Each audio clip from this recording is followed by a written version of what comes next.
Welcome to another Apollo Papyrus podcast episode. I am Aaron Apollo Camp. For this episode, my interview guest runs the Nara Fellowship Learning Club, and she is one of multiple authors of the short story and essay collection Writers of Meaning. Her name is Valerie Flynn, and my interview with Valerie will follow the note-taking sounds. Valerie Flynn, welcome to the Apollo Papyrus podcast. Thank you very much. Feel free to introduce yourself to our listeners.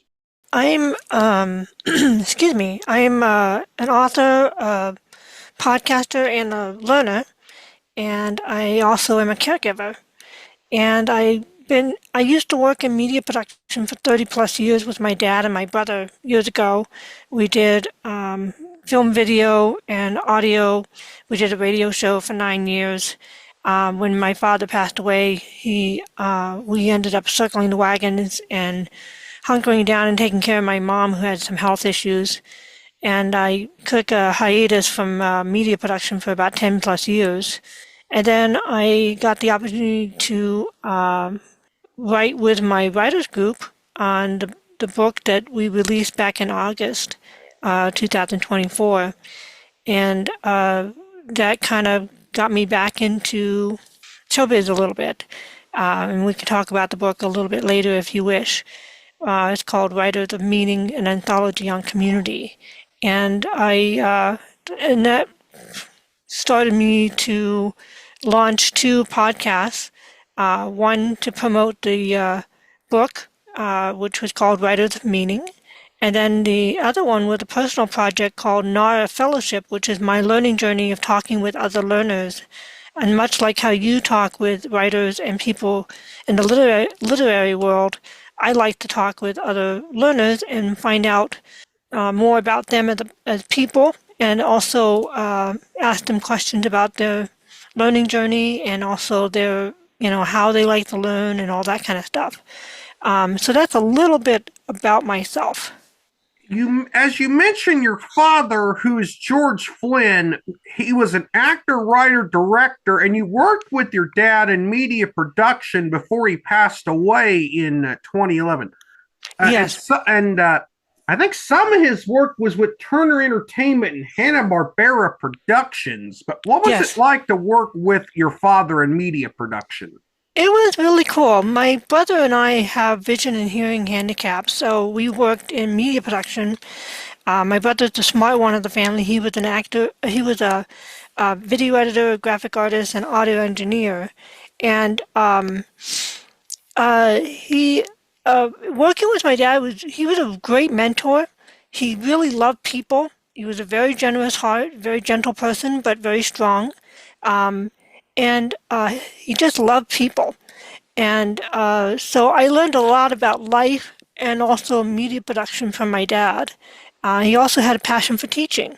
And so my brother and I would help him with all the different classes. They were filmmaking classes, voiceover classes, screenwriting, acting for the camera, different things like that. He just loved teaching and helping people with their dream of being in the industry. As you mentioned in your intro, you were one of many authors of the short story and essay anthology Writers of Meaning. Mm-hmm. Without spoiling too much about Writers of Meaning, how many short stories and essays are in the anthology, and is there a common theme to the anthology? The common theme is community and also relationships. There was a couple stories, fiction and essays, nonfiction essays that dealt with community and relationships in one form or another. We even had a screenplay in there of a scene, a little story on Merlin, and that was dealing with being open and how we interact with people. So it was very subtle. But for my pieces, I did 3 pieces. We had about 9 contributors, and I think we had about maybe 12 to 15 different entries. I could be wrong. I could be misremembering it. So that was, That was a fun project. We really enjoyed working and collaborating together on that. Feel free to tell our listeners a little bit about some of your fellow authors that you wrote Writers of Meaning with. Sure. The main crew, there was three main people, core in inner circle. There was Jordan, and there was Josh, and there was me. Josh was the one who started the writers group back a few years ago in October, and I joined in. And then Jordan came along a few years later, and he was a great writer. He already self-published several of his own books, um, and he he's the one who came up with the idea to do an anthology together. And we were all like, this is really cool. And in our little corner of the internet, as we like to call it, we have a very robust community that's online and in real person. They do um, uh, conferences and events and stuff all around the world. And Jordan thought we should do the first project, the first book should be on community because that's what the the the ethos of our online community and also the in real person. The online community was born to help facilitate in real life person community um, and having meetups all over the world and stuff. So Jordan is very talented. He mostly writes fiction. Josh is also talented. He mostly does essays and thought pieces. His piece was on alchemy, how alchemy was connected to community, and Jordan did a piece on the aftermath of an alien invasion, so which was kind of really fun. It's a fun read. Um, but their information is on the in the book as well as on the website, the writersofmeaning.com. What is it like to work with many different authors and writers on an anthology? It was really cool. It was, we were more laid back than a more professional, um, streamlined kind of, published kind of thing. We self-published. And so there was a lot of creative freedom, a lot of collaboration. There was, we were all part of the community, there was, even though we may not have met each other per se before, there was a kinship. So it was really enjoyable and relaxing to work together and figure stuff out together. You mentioned in your response to the previous question that Writers of Meaning was self-published. What was it like to get an anthology book self-published? Well, Jordan took the lion's share of the work on that on himself. One of the volunteers that we had, uh, um, I'm blanking on her name at the moment, of course. Um, uh, she uh, she was a graphic artist and also the formatter of the book, and she was part of the estuary movement, and so she was thrilled to be able to contribute and help us with this. And she, the Jordan did the lion's share of the work. I helped with marketing, promoting. Um, since I had a media background, I'm not like a marketing maven or anything like that. I'm just like get the word out, do the website, that kind of thing. Um, but we originally scheduled for 1 year. We decided to do 2 year of compiling everything together because of editing and getting feedback from the numerous different uh, contributors. We were able to get some people who we actually got a permission to use an article from a denomination magazine uh, that talked about the estuary movement and the history of it and what it was all about, and they gave us rights to reprint it in the book, and that's also in the book. And so he was the gentleman who wrote the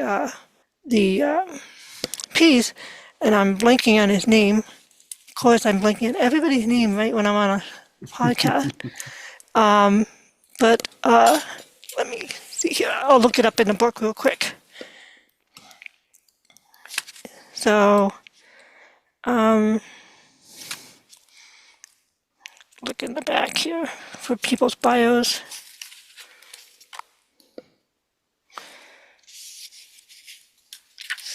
So, Dan Wiedemann is the gentleman who wrote the article, and the lady where is it? Who did the, I'm blanking on her name, of course. Let's see here. Emily is the lady who did the cover and the interior design. So at least I mentioned their names. But I apologize. What was the original question? I think I went on a rabbit trail on you. What is it like to get an anthology book self-published? It was interesting. It was kind of chicken wired together. We didn't really have a budget. We raised a little bit of money, which went towards the art for the cover of the book. It wasn't enough to cover it, but we did the best we could, and but it's paid for, you know, but it was kind of shoestring together. It was creatively fun, and it was slightly disorganized, but there was method to the madness. Jordan did a really good job of organizing and collaborating with everybody, making sure that he had everything from everybody for the book. So he handled that part, so I'm not as knowledgeable about how that part went. We did do a contest for the cover of the book. We had like 3 different options, and we put it out to the online community, and we got votes, and the cover that we ended up with is the one that most people liked. They liked the orange and the bridge and everything, so that was kind of cool. It was fun and invigorating, and but not, you know, there were no real egos. There was no real power plays. It was just we're collaborating together, and we had a nice time doing it. So that we were very blessed in that. Have you thought about writing books as a solo author? And if so, what are some ideas you have for mind for books that you will or may write as a solo author? I have a work in progress right now that I may publish. I don't know if it'll be good enough or not. I'm working on writing my perspective of building a writer's platform, and it's it's going to be a short book, and it's kind of like this is where I'm at kind of thing at this stage kind of thing, and so I might publish that in the future. If it doesn't seem like a good project, I might work on something else. Um, my dad was a writer, and so he actually got ISBN numbers. So I actually have a whole bunch of ISBN numbers, so I can self-publish anything I want. I just have to go through the process. And so I've been thinking, like, what do I want to publish? And most of the reason why I write is to figure out what I think. That and so my book projects are methods for me to like figure out what I'm thinking, help some people at the same time. I'm mostly a nonfiction writer at the moment. In the future, I may do fiction, but I just don't have the inclination to do fiction right now. But mostly nonfiction stuff is what I'm interested in. Do you have a writing routine? And if so, what is that like for you? Yeah, I have my writers group every Thursday night online. We meet on Discord, which is a social media platform that has voice chat, and so Thursday night, my 2 writing partners and I we get online, and then other people can join us if they wish. But we mostly write together. Sometimes we'll talk, share about our day or week kind of thing, ask each other questions regarding what we're working on. It's very loosey-goosey and uh, kind of like three people just sitting in a room online writing together. So for me, it works really well. I I tried to do the 15-minute daily thing. It didn't work. I did it for a little while. Um, but I need the time between writing sessions to actually have my mind cogitate on what to write. My brain works in the background during the week, and then I have more stuff to say. You run the Nara Fellowship Learning Club. How does that work? Um, so I rebranded it from the Learning Club to the Curiosity Club, but it's basically the same thing. It's an idea for me to meet other learners. Basically, um, anyone who's a learner, a writer, or a creator who would like to just meet other learners and fellowship with them and work with accountability partners on their learning projects. We meet for a couple hours at a local bank and in their conference room, and they just let us sit in their conference room, and we for a half hour we'll chit chat about who we are, what we're learning, and things of interest to us. And then we go around the room, and then for an hour we put a timer on. We'll just focus on reading or working on our learning projects, whatever they may be. I'm currently working on medieval education, and I'm reading several books about that. And it's fascinating to me because I'm like, what? Everybody talks about the new interesting thing that by neuroscience and all that, and I'm like, what did they do back then? Because we can learn a lot from history.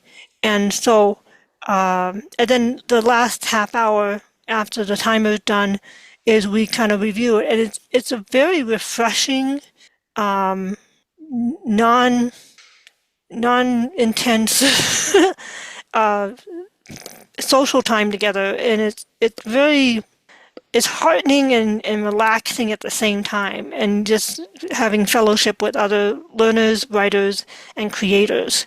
And I really enjoyed that. I did the first one uh, last month, and I'm going to do the next one at the end of May 2024. Um, and the information is online. If people want to do something similar, feel free to contact me, and I'll try to support you in getting that going for yourself locally. It seems to be good to do it in a very embodied way. Um, it it just it's it it's kind of my version of the estuary thing that is part of my little corner of the internet. But that's a little bit about the Curiosity Club. What is the most interesting thing you've learned about medieval education so far? Oh, that's cool. Um, well, for me, I know this is going to sound crass, and I don't mean it to be. Um, I was just thinking how interesting the book that I'm reading right now is called Openness, Secrecy, and Authorship. It's basically the evolution of intellectual property rights throughout medieval times, and they didn't have the concept of actually owning the written word or the artwork. That didn't make sense to them at the time. And I find it fascinating that the practice of writing different people of whether they be architects or military people or artists, craft people like a goldsmith or metallurgy in the mining field.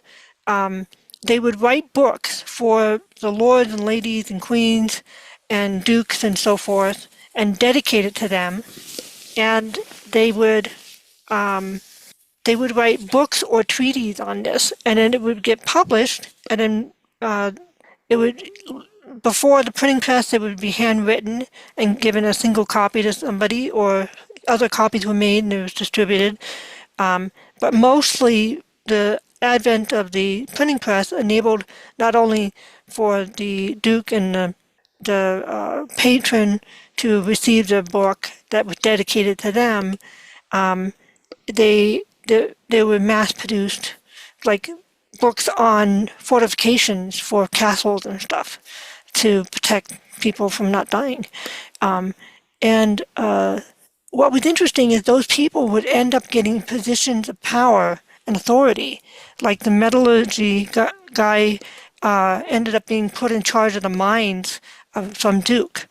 And it was very fascinating. It's very much echoes and a predecessor to the way for an expert to become an expert, they need to write a book, and it needs to be actually a well-received book and all this kind of stuff.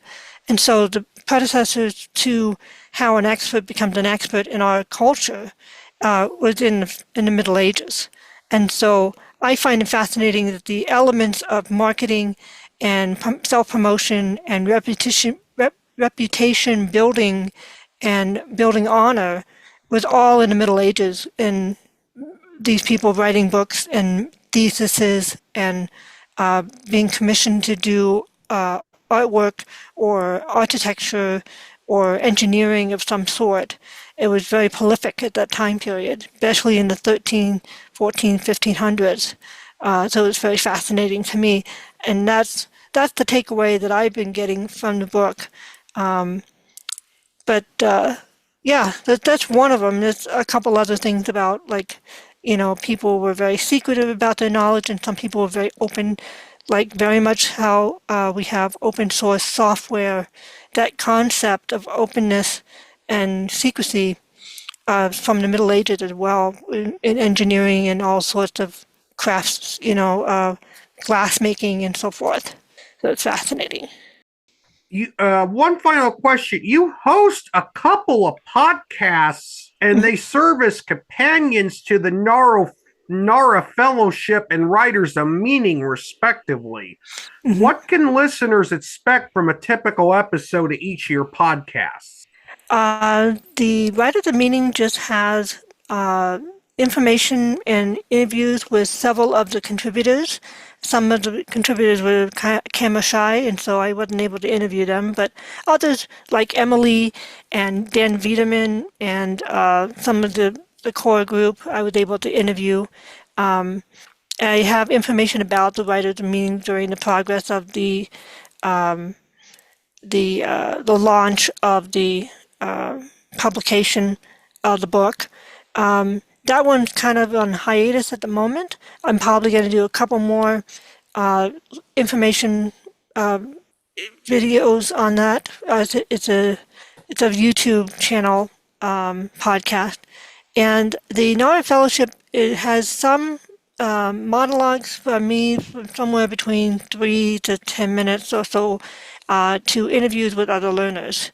I actually have a queue of people that I interview, and then I release bi-monthly on Nara Fellowship regarding people who are learners of some sort, and they have different wide variety of different occupations, and it's kind of fun. So thank you for asking. Valerie, thank you for appearing on the Apollo Papyrus podcast. You were an amazing guest. Thank you. I'll include links to both of Valerie's podcasts in the text description of this episode. This is Aaron Apollo Camp reminding y'all to find your writing and reading purpose. Bye for now.